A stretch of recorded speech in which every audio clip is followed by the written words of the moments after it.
चलो भाई, अह, कल अपन ने बाइनोमियल का शायद कुछ देख लिया था, है ना। आज हम आगे बढ़ेंगे। नाम होगा उसका अरिथमेटिक प्रोग्रेशन। क्या नाम है उसका? Arithmetic progression. समझते हैं इसको। बस हमें सिर्फ मैथमेटिक्स में इसके एप्लीकेशंस की जरूरत पड़ती है। अरिथमेटिक प्रोग्रेशन, इसको शॉर्ट फॉर्म में एपी बोलते हैं। अब ये क्या है, जरा इसको समझ लेते हैं। एक्चुअली मान लो कि तुम्हारे पास कोई 3 नंबर ले लेता हूं मैं, कोई सीक्वेंस है। पहला टर्म ए, दूसरा है ए प्लस डी, तीसरा है ए प्लस 2डी। ऐसे करके सीक्वेंस सीरीज चलती है ना। तो ये डी जो है, इसको हम बोलते हैं कॉमन डिफरेंस।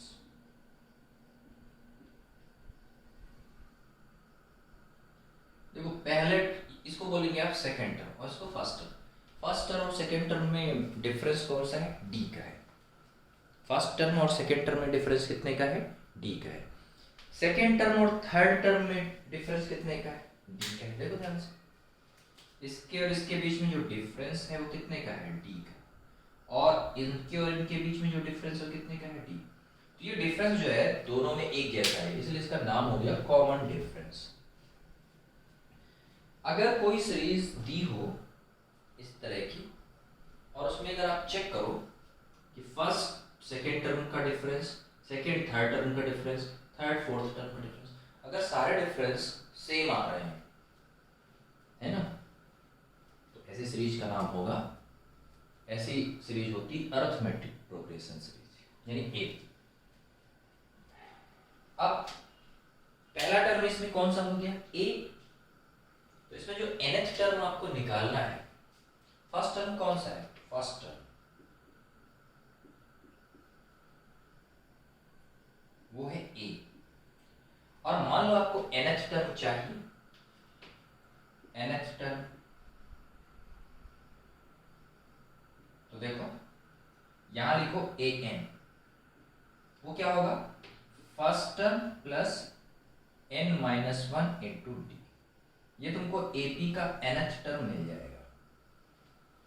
देखो ध्यान से, जैसे फर्स्ट टर्म की बात कर रहा है n इक्वल टू 1 रखो तो a, सेकेंड टर्म की बात कर रहा है n इक्वल टू 2 रखो a plus D, third term की बात कर रहा है n इक्वल टू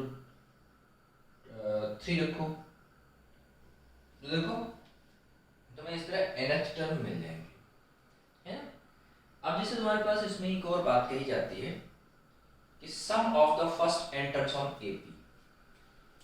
देखो सम चाहिए हमें, sum of first n terms of AP. बहुत ही आसान है, कठिन कुछ नहीं, फार्मूला बाकी मैथमेटिकल डेरिवेशंस होते हैं इसके। तो सम को क्या लिखोगे? s। इसमें क्या लिखा जाता है? n/2 first term plus last term जो तुम्हारे पास होगा, फर्स्ट टर्म और लास्ट टर्म जो हो तुम्हारे पास,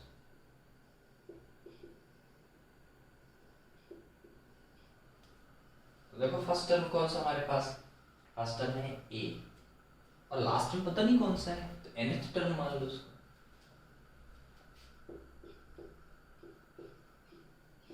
a प्लस an, ये तुम्हारे पास समेशन आ गया, है ना। अब इसमें पुट कर दो कोई भी डेटा, तुम्हारे पास आंसर आ जाएगा। ठीक, जैसे यहाँ पे ही पुट कर देते हैं, समेशन ऑफ निकालते हैं। देखो इसमें भी एक दो न्यूमेरिक क्वेश्चन अगर कर लिया जाए तो थोड़ा सा क्लियर हो जाएगा। लास्ट टर्म कौन सा हमारे पास? लास्ट टर्म मान लो nth टर्म है, तो last term a plus n-1 into T. कितना आ गया हमारे पास? n/2 2a plus n-1 into T. Put करते जाओ आंसर। ये nth टर्म का समेशन हो जाएगा अगर वो एक ही है तो। अर्थमेटिकल प्रोग्रेशन में हम ऐसा निकाल सकते हैं, ठीक है ना। अर्थमेटिकल प्रोग्रेशन के लिए हम ये बात कर रहे हैं, nth टर्म की बात कर रहे हैं, ठीक है ना।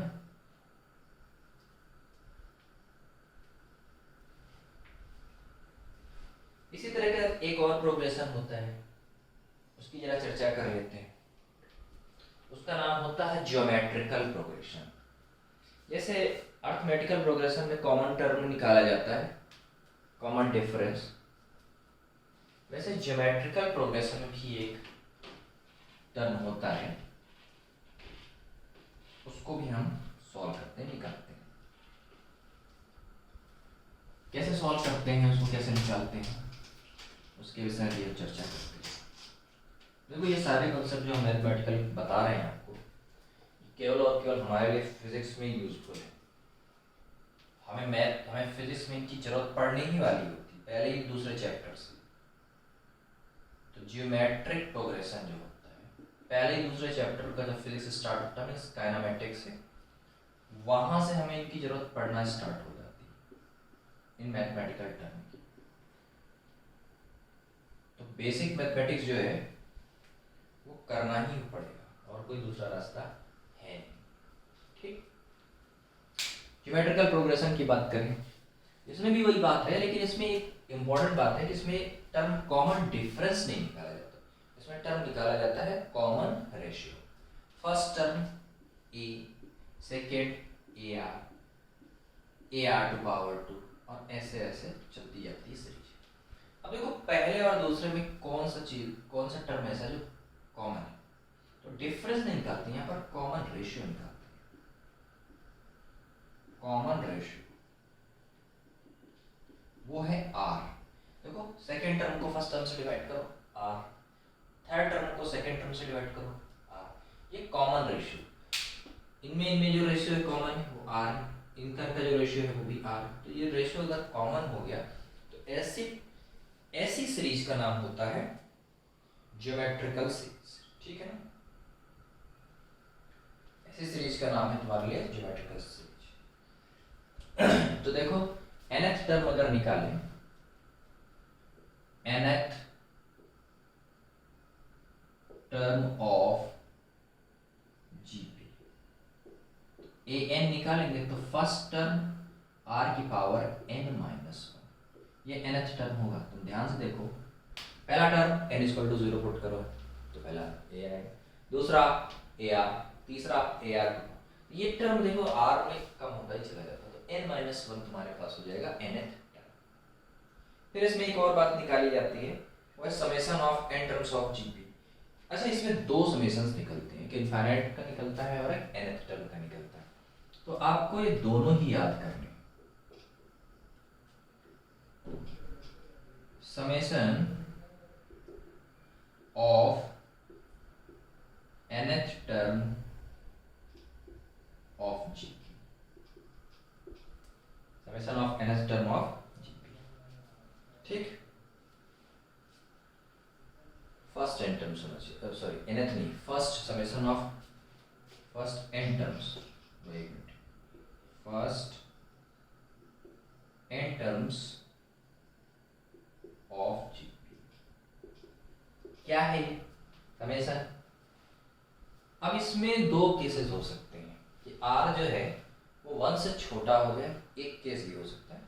दूसरा केस हो सकता है कि r जो है वो 1 से बड़ा हो जाए, ऐसा हो सकता है। ये रेशियो निकाल लो कॉमन, ये हो सकता है 1/2 1/2 1/2 है, हो सकता है ये 2 आ जाए, हो सकता है। तो 1 से बड़ा भी हो सकता है और 1 से छोटा भी हो सकता है। तो उसके लिए तुम्हारे पास एक फार्मूला है nth टर्म के लिए, वो है Sn। वो निकाला जाता है तुम्हारे केस में ar⁻n-1 divided by r-1।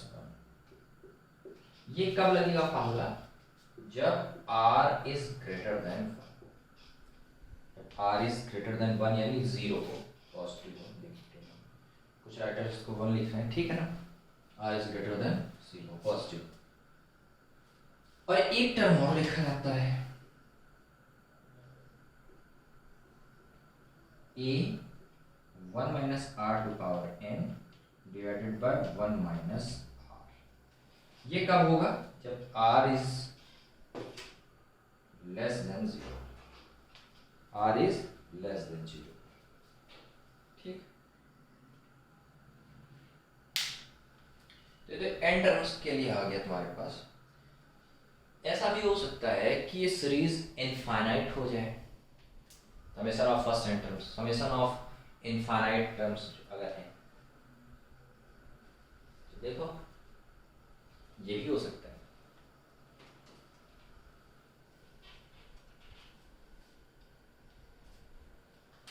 Third part हमारे पास है समेशन ऑफ इनफाइनाइट टर्म्स। कई सारे टर्म सीरीज ही खत्म नहीं हो रही, इनफाइनाइट तक चली गई। ऐसा हो सकता है A R square dot dot dot dot infinite तक जा रही हो सकता है इसका। तो इसके समेशन का फॉर्मूला होता है एस इनफाइनाइट बराबर फर्स्ट टर्म 1 माइनस आर। इसमें एक इंपॉर्टेंट बात यह है जो कि आर जो होता है वो लेस देन 1 होता है ना। R is less than 1। Greater than 1 का ऐसा कोई मैथमेटिकल फॉर्मूला है ही नहीं। ठीक है ना।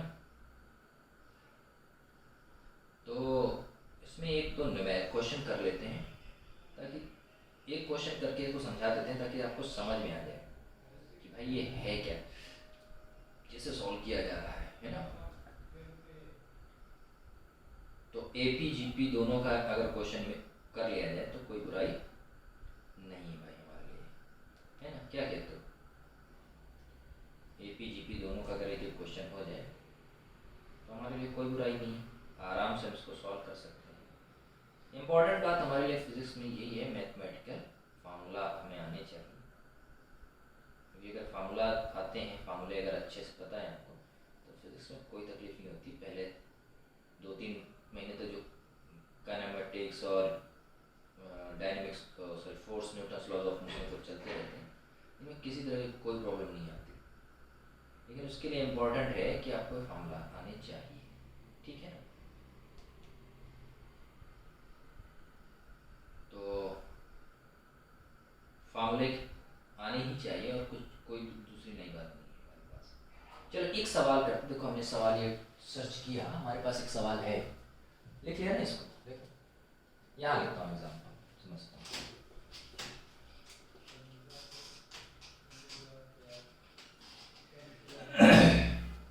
एक और होता है प्रोग्रेशन जिसका नाम होता है हार्मोनिक प्रोग्रेशन, एचपी। वो एपी का उल्टा होगा। जैसे सवाल क्या है, find the sum of progression. आपको सम बताना है 1, 1/2, 1/4, 1/8 डॉट डॉट डॉट इनफाइनाइट को चलिए। ठीक, अब ध्यान से देखो, इसमें जो पहला टर्म है वो तो a है 1। रेशियो निकालो तो 1/2 को 1 से डिवाइड करो तो 1/2 ही जाएगा।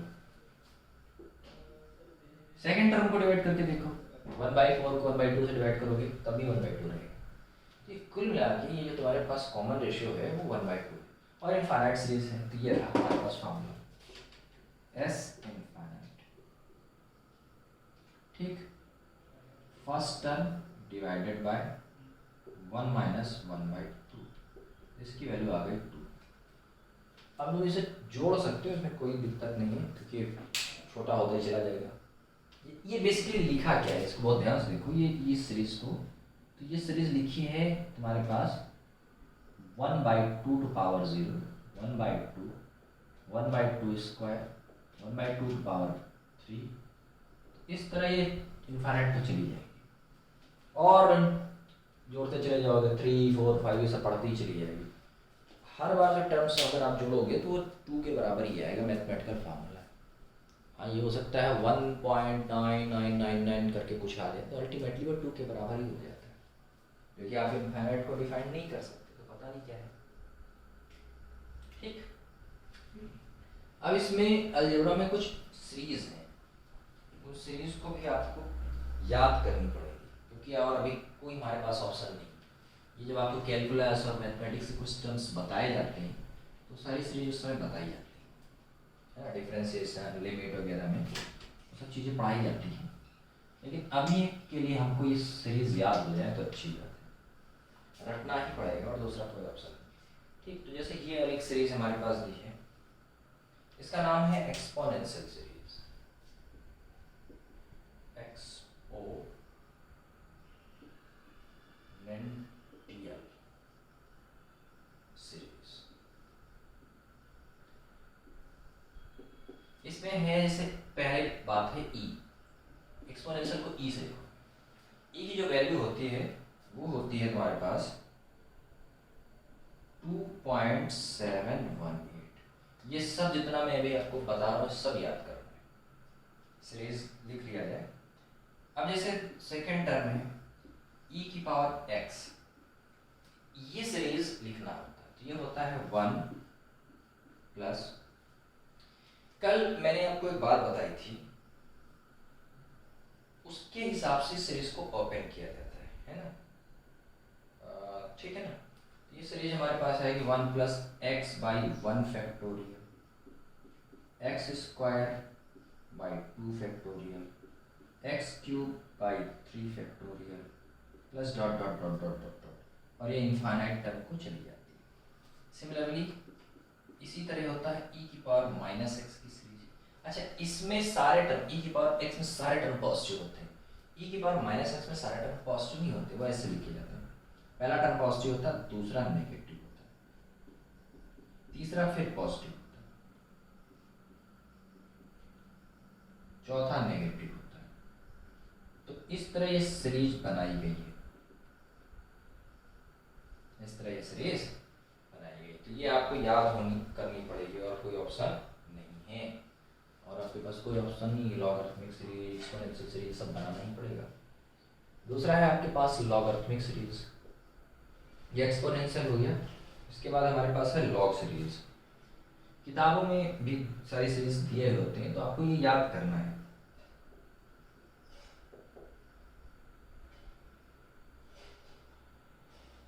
Logarithmic series,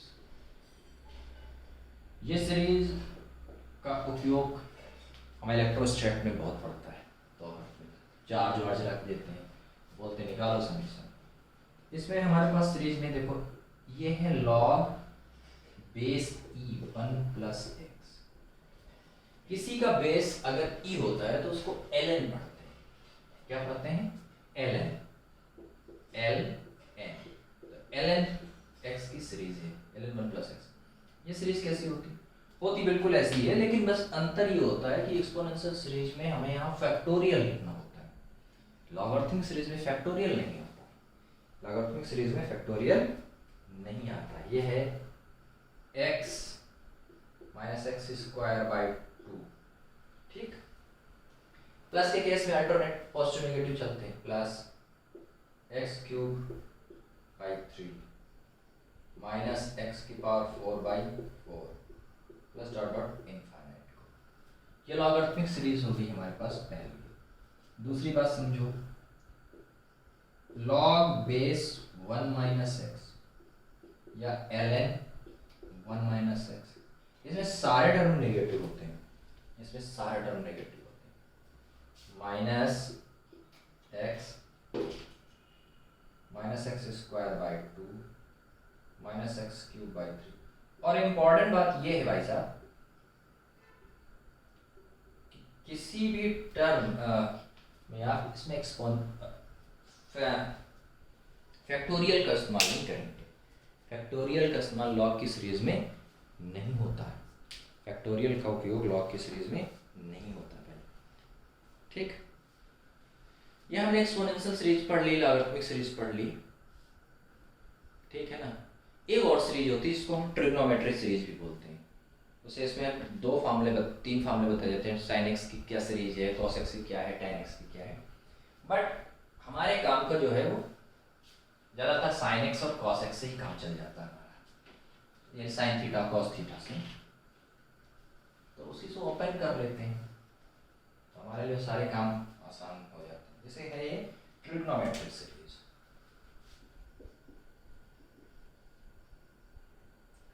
trigonometric series.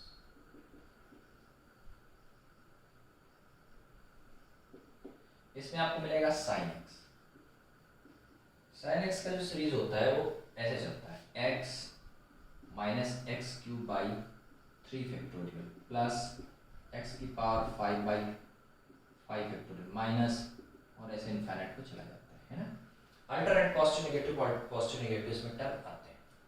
cos x में cos x का जो पहला टर्म होता है वो 1 होता है, 1 minus x square by 2 factorial plus x की power 4 by 4 factorial minus infinite को चले जाते हैं।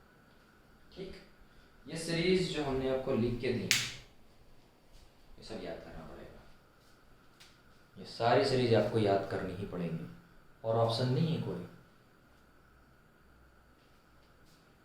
सारी सीरीज याद हो जाए तो कोई बुराई नहीं है। ठीक, चलो लॉग के विषय में समझते हैं।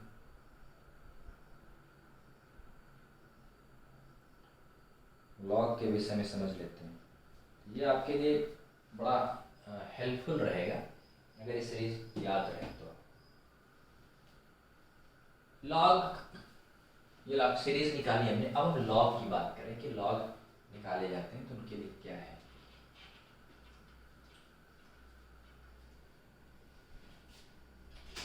ना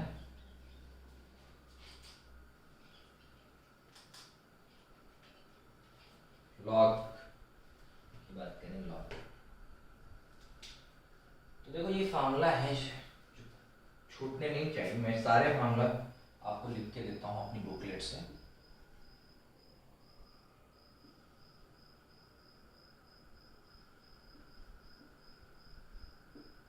सारे फार्मूला आपको लिख के देता हूँ, है ना। देखो जैसे लिखा है कोई पावर a टू पावर, जैसे ये m is equal to b। अब इसको भी कभी कभी निकालने के लिए, ये a क्या है, पॉजिटिव नंबर है, रेशनल नंबर m है। एक और तरीका है इसमें, क्या है कि आप इसको ऐसे लिख सकते हो, दोनों तरफ log ले लो, तो log लोगे a by m is equal to b। क्या आ जाएगा, ये हमारे पास क्या आ जाएगा, m log a is equal to, अच्छा इधर भी तो log होगा, log b।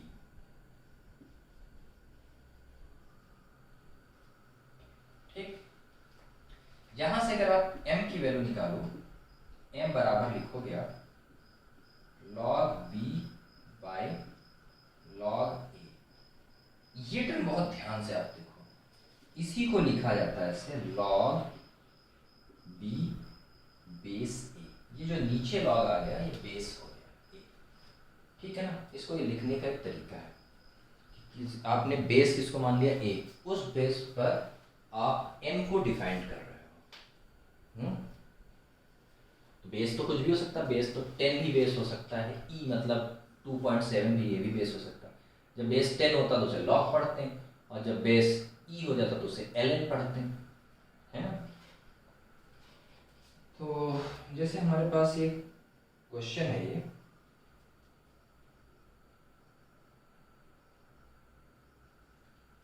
जैसे इसी का एक सेकेंड टर्म है, जैसे e की पावर x बराबर y। अब इसको क्या लेना है आपको, इसको भी log लेना है, तो log ले लो, तो x log e बराबर log y। तो x बराबर कितना, log y by log e। इसको आप लिख सकते हो log y बेस e, जो नीचे लिखा बेस e। इस log की अगर बेस e होती तो उसको पढ़ते हैं हम ln, तो हो जाएगा ln y। इसको हम क्या पढ़ते हैं, ln। अब हम आपको कुछ फार्मूला लिख के देते हैं और कुछ जनरल टर्म देते हैं। शायद मुझे ऐसा लगता है तुमने ये पढ़ा जरूर होगा, लेकिन फिर भी हम लिख देते हैं। जैसे log 1, कोई भी बेस हो उसकी वैल्यू हमेशा 0 होगी। log 10 और अगर बेस 10 है तो इसकी वैल्यू हमेशा 1 है। सेम बेस पर हमेशा वैल्यू 1 होती है। हो जाएगा ना, यहाँ पे देखो 1 बनाया जाएगा।